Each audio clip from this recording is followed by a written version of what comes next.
Olá pessoal, eu queria falar hoje para vocês um pouco sobre os bastidores da publicação de dois jogos compilados com MSX Battle no torneio MSX Dev 2021. Para aqueles que têm curiosidade de como funciona esses torneios mundiais e não é programador, nunca teve esse contato, é que é a chance de você conhecer um pouco como é que é esse desafio, né? O site do MSDev está aqui descrito na tela. É uma mxdev.org. E os dois jogos que foram publicados foram o Market Master e o Pickenex. Vamos falar um pouco deles um pouco mais na frente, mas primeiro eu queria falar um pouco sobre como é que é o MXDev, né? Quais são as regras que norteiam esse torneio. Bem, basicamente ele tem um período aí para você submeter o seu, o seu jogo, vai de janeiro a agosto. Depois disso, eles têm um período de avaliação, né, de checagem, de pontuação, que eu não vou entrar em detalhes aqui, mas o que eu vou falar são as regras para você poder submeter o seu jogo a MXDev. Eles exigem que o formato que você libere do jogo ele seja compatível com MSX1. Ele deve, embora seja MSX1, ele tem que poder rodar de forma perfeita em qualquer MSX, MSX2, Turbo R, e aí vai para e aí adiante. O seu jogo tem que rodar numa máquina que tem um mínimo de 16 KB de RAM. Quer dizer, existem máquinas MSX1 com até menos do que isso, mas o mínimo que eles testam é 16 KB de RAM, sem qualquer extensão de hardware. Quer dizer, imaginando que o seu jogo é um cartucho e esse cartucho seja colocado nessa máquina de 16K de RAM, o seu jogo tem que poder rodar. Você vai liberar o seu jogo para eles em formato ROM, que é um formato que é muito aceito na cena MSX. E você pode desenvolver seu jogo em qualquer linguagem de programação, inclusive MSX Basic, contanto que você libere o jogo em formato ROM, não em formato do Basic interpretado em si, né? Mas sim esse interpretado transformado em ROM. Algumas regras adicionais é que esse jogo não que você publicar, submeter, ele não pode ter sido liberado anteriormente em qualquer outro canal. Ele tem que ser inédito aquele jogo tem que ser de forma inédita, né? No torneio. Não pode ter sido liberado em nenhum outro tipo de canal ou divulgação anterior à própria divulgação no torneio. É, ele tem que acompanhar um manual escrito em inglês, e dentro desse manual, ou em algum local, tem que dizer claramente que o jogo ele é freeware, que ele é liberado, é gratuito. Então, isso aqui é dos pré-requisitos. Eles dão preferência para jogos que tenham temas originais, que é um jogo totalmente original, criado por você totalmente.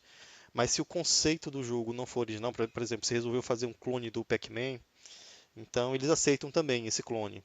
Só que eles não permitem que seja um hack de um programa, um jogo do Pac-Man já existente, que você hackeou o código, ou que você tirou o som ou o gráfico daquele, daquele jogo sem permissão, né? Você poderia fazer uma variação sua, um desenho seu, mas você não pode fazer um rip, extrair o gráfico do jogo original.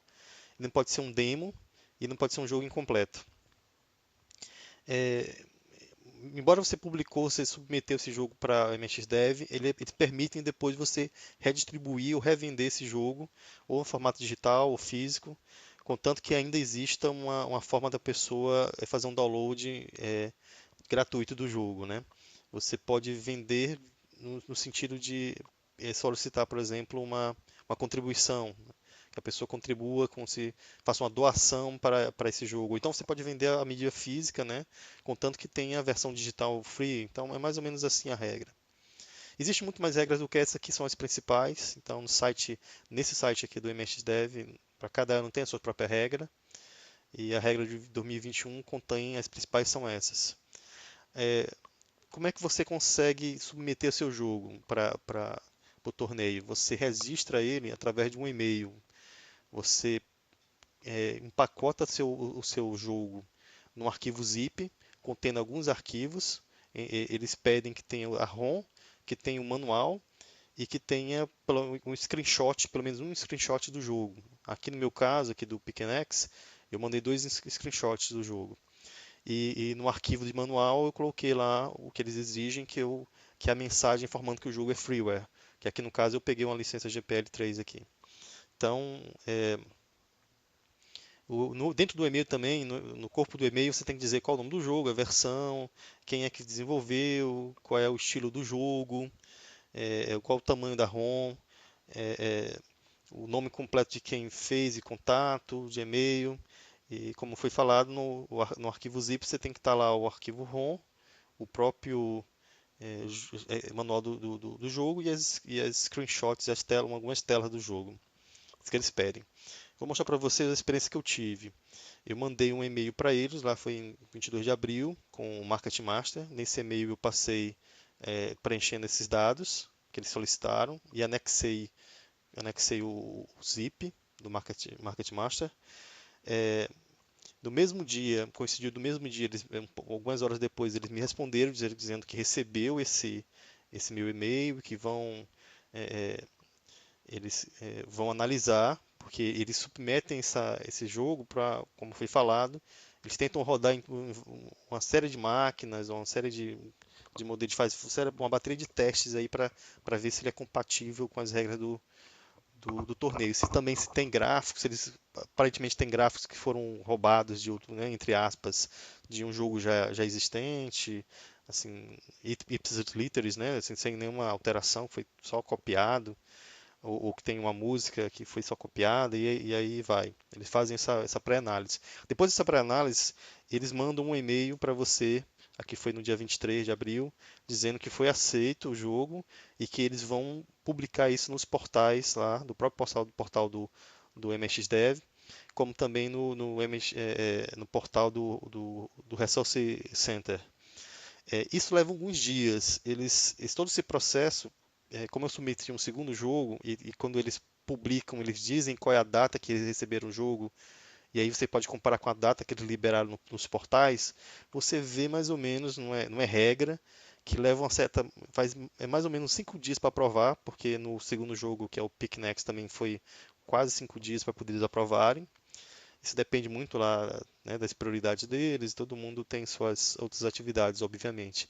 Mas o que eu senti é que uma média de 5 dias e mais 2 semanas para eles publicarem. Isso que eu vi também em relação aos outros jogos que eles publicaram, da data que a pessoa mandou, porque eles colocam lá no portal qual foi a data que a pessoa mandou e a data que eles liberaram no portal. Existe um trabalho também que eles fazem, que é interessante, que eles criam como se fosse uma logomarca, assim, uma telinha, um desenho que representa seu jogo. Você pode mandar para eles um exemplo de que você imagina que seria essa telinha, mas eles criam eles mesmos porque um formato que pega legal no Resource Center, né? Eles fizeram isso para os meus dois jogos que eu mandei. O primeiro, Market Master, eu tinha mandado uma proposta, eles não usaram a proposta, então no segundo eu nem mandei. O que eu percebi é que eles fazem o próprio desenho para poder ficar com um layout legal em cima do Resource Center, né? Para ficar bem combinado. Então eu preferi nem ter esse trabalho, mas isso leva tempo. E aí eu percebi que levam 2 semanas mais ou menos para eles publicarem aí no portal, em média. Isso não é uma regra, né, escrita na pedra, mas foi o que eu percebi pelo que eu vi dos outros e que eu vi dos meus. Então foi esse aqui é o processo de submissão é, do jogo e de aprovação e depois publicação. Eles publicaram lá no portal, ficou até legal. Aqui eu vou falar um pouco do primeiro jogo, né? O primeiro jogo que eu publiquei é o Market Master. Ele é um jogo, é, ele é estilo spinning plates, quer dizer, estilo daqueles de equilíbrio de equilibrar pratos, né? Ele tem um estilo parecido e ele tem como pano de fundo algumas teorias estratégicas de, é, de negócios, né? De mercado competitivo, que é usado como pano de fundo para esses spinning plates. Você começa o jogo escolhendo qual a estratégia de mercado que sua empresa, nesse jogo você é uma empresa que vai entrar com seus produtos no mercado e aí você vai escolher sua estratégia, se você vai vender em baixo custo ou o seu produto vai ser diferenciado. Se for diferenciado, por exemplo, é como se fosse um produto da Apple que de repente não tenha nenhum produto parecido, você vai mandar para de forma diferenciada, um produto que é mais caro, mas porque ele tem um valor agregado. Um low cost é um produto de baixo custo, é que ele é parecido com todo mundo, mas ele ganha no preço. Ele é um bom produto, mas ganha no preço. Depois dessa estratégia, você escolhe se a sua empresa vai atuar num nicho. O nicho seria, por exemplo, o mercado de MX, que é um nicho, ou então para o público em geral, por exemplo, o mercado de PC, ou o mercado de celulares, que é um público em geral. Em cima dessas decisões, as cinco forças de mercado elas são calibradas para ter mais força ou menos força. E o seu objetivo é estar aí equilibrando para que nenhuma delas chegue a 100% de força em cima da sua empresa, de forma que a sua empresa acabe perdendo. Você perde o jogo com todas as cinco forças sobrecarregam a sua empresa. Todos ficam topados aqui nesse indicador aqui, chegam a 100%. Aqui é a força da sua empresa, o poder que a sua empresa tem de negociação. É, ele também, quando ele chega a zero, você perde, né? Então ele é inverso ao demais. Quando os outros estão zero, você está 100% de poder. Quando todos os outros estão 100%, você está 0% de poder e você perdeu o jogo. Então você tem que equilibrar para que essa barrinha do Company Power aqui não chegue a zero. As cinco forças de mercado, conforme Michael Porter, é o poder do comprador, né? Que ele quem é o seu consumidor, ele tem um poder de barganha, né? É o poder de um produto substituto. De repente você vende água e de repente você vende café, por exemplo, e água é um substituto do café. O cara pode estar tomando ou então suco. Ao invés de estar tomando café, o cara pode estar tomando suco, é um substituto. Então ele é um competidor indireto, né? Esse é um exemplo. De repente você vende pão e os bolos. Você vende pão e um bolo é um produto substituto, né? Então ele é um competidor indireto para você. Você tem os competidores diretos, né? Que aí se você vende café, tem outro competidor que também vende café. Você tem os seus fornecedores, por exemplo, quem planta café, você vai ter que comprar café desse cara. Então, se ele tem poder de barganha muito grande, a sua empresa perde poder dentro do mercado. E tem também as barreiras de entrada, são regras do governo, não é? Ou então até que você tem uma tecnologia que ninguém tem, então é difícil para outro competidor entrar no mercado porque você tem uma tecnologia que é só sua, que você quer patenteada, então isso se torna uma barreira de entrada nesse mercado. Isso aqui é só o background, né? Em cima do tema do jogo, mas o que você faz realmente é equilibrar essas forças. Eu vou demonstrar agora um pouco do jogo funcionando, só para vocês terem uma ideia, rapidamente. E aí depois a gente volta para falar um pouco mais tecnicamente sobre esse jogo.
Bem, tecnicamente, esse jogo o gênero dele é um spinning plates, né? Equilibrar pratos. A música que contém no jogo, ele foi escrito usando comandos play. E aí, como base, foi usado um baixo, uma linha de baixo antiga de blues antigo, como tema principal. Como tema de vitória foi o hino do Imperador de Raidan. E como o tema de perder o jogo, de game over, foi usado um trechinho de Lacrimosa, tanto um trechinho do hino do Imperador, como um trechinho desse tema funeral de Mozart, que é o Lacrimosa, né? Foi só um trecho. trecho. Geralmente eu acelero, desacelero, eu pego um trecho, altero algumas coisas, mas é inspirado aí uma variação desses dois aqui. Para os efeitos sonoros do jogo foi usado também comando play para os warnings, para os alertas, né?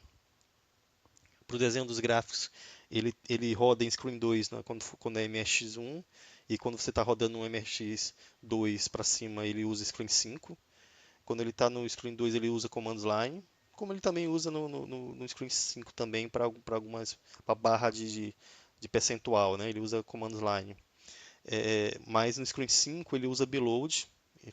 Eu peguei uma tela bitmap e converti usando um conversor do Janone, converti para Screen 5. E lá eu carrego no programa com Beload. No jogo tem um sprite, que é aquele apontador, aquela mãozinha apontando. É o único sprite que tem, que foi desenhado com o Team Sprite do Janone também. E isso tudo aqui, como foi codificado em MX, a lógica do programa foi codificada em MX Basic, e foi tudo isso aqui compilado com o MX Bice.rom, que incluiu lá o arquivo do sprite, gerado pelo Team Sprite, e também incluiu as screens aqui que foram criadas aí do Beload, né? Ele carregou dentro da própria ROM. Está tudo encapsulado lá dentro da ROM e compactado. Então aqui é a informação técnica do jogo do Market Master. Vou passar agora, vou falar um pouco sobre o segundo jogo, que é o Picnics. Picnics ele é um jogo ele é inspirado num outro jogo para arcade da década de 80. Ele é considerado um clone, eu considerei um clone porque ele não é exatamente, não usa as mesmas regras do jogo original. Ele tem regras diferentes, tem gráficos diferentes, né? Ele é só inspirado no jogo original. Nessa variação, você tem esses quatro personagens do jogo: o Picker, o Transposer, o Disturber e o Killer. O Picker é você, que, que o seu objetivo do jogo é que você pegar todos os quadradinhos que estão com cores é, diferentes da grade que eles estão e levar para o local correto. Por exemplo, você tem aqui a grade vermelha e você tem quadradinhos vermelhos que estão aqui na grade verde e na grade azul. O seu objetivo é pegar esses quadradinhos aqui que estão no vermelho e levar todos para a grade vermelha, e todos que são quadrados azuis para a grade azul, e tudo que são quadrados verdes, eles vão ser levados para a grade verde. Tem um tempo para você fazer isso. Existem os outros personagens que também vai lhe atrapalhar. O Disturber, por exemplo, ele fica zanzando pelo labirinto e ele de vez em quando pega uma caixa dessa e tira de lugar, tá atrapalhando você, né? Você vai vencer aquela fase, aquele ato, se você, cada fase é chamada de ato aqui nesse jogo, se você conseguir botar todos os quadrados em lugares corretos. Mas aí o Disturber vai ficar tirando e lhe atrapalhando, fazendo você perder tempo. Depois de um certo tempo aparece o Transposer. O Transposer ele fica zanzando pela tela e se ele encontra o Picker, ele captura o Picker e sai levando pela tela. Você, para conseguir sair dele, você tem que ficar pressionando a tecla do teclado, o espaço de espaço, ou então o botão do joystick, você fica apertando até ele liberar. Em algum momento ele vai liberar, você fica apertando, apertando. Se você não apertar, não ficar cutucando lá com o Fire, lá com o botão do joystick ou com a barra de espaço, ele não vai liberar nunca. Aí ele te libera em qualquer lugar que ele estava passando no momento, e aí você continua a jogar. O seu objetivo é ficar escapando dele, que senão ele vai ficar fazendo você perder tempo. Depois de mais um tempo, se você não conseguir concluir ainda a fase, aparece o Killer. O Killer também fica zanzando pelo labirinto, e se ele te encontrar, você perde imediatamente a fase. O jogo termina, é game over. Então, o Transposer mais o Killer se torna perigoso porque o Transposer pode lhe pegar e levar você diretamente para o Killer. Então, você tem que estar muito atento a isso. Também tem o timer aqui, né? Se o timer chegar a zero, do scoring, você também perde o jogo, é game over. Cada vez que você consegue fechar uma tela, um ato desse aqui, você passa para a próxima e ganha mais segundos de tempo para poder terminar a próxima. Então, é isso que é a mecânica do jogo. Vamos fazer uma demonstração dele funcionando agora, para vocês terem uma ideia. E daqui a pouco a gente volta a poder falar sobre a parte técnica do jogo.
Bem, a parte técnica do jogo, do Pick and X, ele é um jogo de labirinto, né?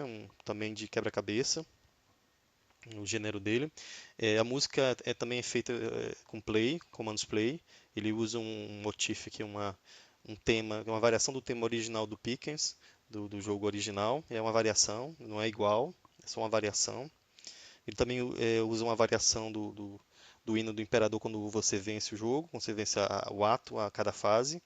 E quando você perde, ele toca o tema aqui do Mozart, que é o Opus 25 K183, né? Que é uma música conhecida aí. Então, isso aqui é o tema de perder o jogo, né? De game over. Como efeitos, ele usa o play também para fazer o get e o put de itens, para alertas. Ele usa o comando play. Para gráficos, ele roda em Screen 2. Ele usa telas em formato ladrilhado, né, em formato tiled. Para esse desenho de tela, foi usado o NMX Tiles, que é uma ferramenta excelente. Foram criadas 8 telas, né, com NMX Tiles, e aí essas telas são compactadas e jogadas dentro do arquivo ROM durante a compilação do jogo. Também foram criados 12 sprites, também no Team Sprite do Janone. Também esses sprites são compactados e jogados dentro da ROM durante a compilação. O código de codificação do jogo é feito com linguagem MX Basic, né, compilado com a MX PyROM, e com esses recursos aqui de inserir telas em formato ladrilhado, né, em formato tiled, ou em formato e os sprites. O desafio desse jogo aqui foi fazer os personagens andarem aleatoriamente no maze, né, no labirinto, que é realmente você tem que fazer uma lógica, uma certa inteligênciazinha ali para fazer ele se mover. As regras para poder de barreiras, de pegar o item e não pegar, barreiras das paredes para o personagem não ultrapassar as paredes, ou então nos cantos.